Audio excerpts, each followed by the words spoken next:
Hello mga boss, magandang araw. May unit po akong binibenta, Nissan Sentra 1995 model.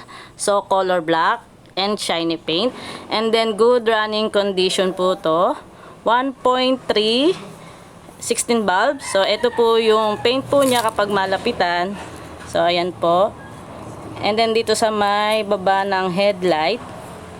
Ayan, maganda pa po yung pintura. So, ito po naman po yung sa bandang gilid. So, ayan. So, stock mugs po tayo. Tapos, all power po yan. Lahat po na gana. So, ipapakita ko po mamaya yung mga condition po ng bintana. Then, ito naman po yung sa bandang likod. So, ayan po. Maganda pa po yung pintura po nito. Makintab pa po. So, ayan.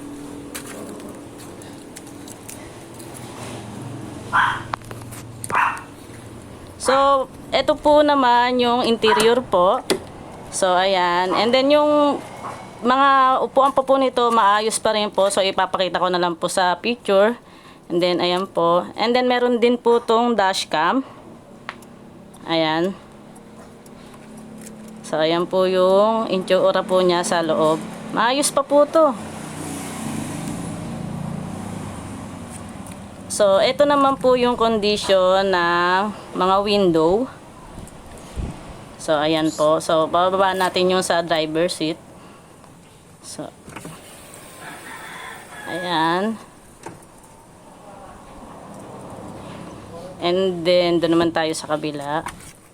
Ito naman po sa may passenger seat po tayo. So, ayan po.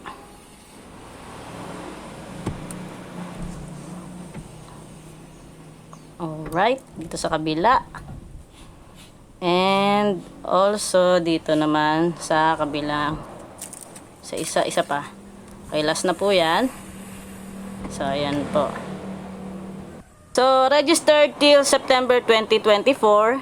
And then, complete o original o RCR. So, second owner din po. Pero nakapangalan din po sa kanya. Doon po sa mismo owner. And then, ito po, start po natin. So, ayan. So, ayan yung condition niya kapag pinastart na po yung sasakyan. So, ayan po, naririnig nyo naman po. So, sa mga may gusto po ng unit po na to, so message nyo lang po ako dito po sa Facebook page po na to. So, salamat po ng marami.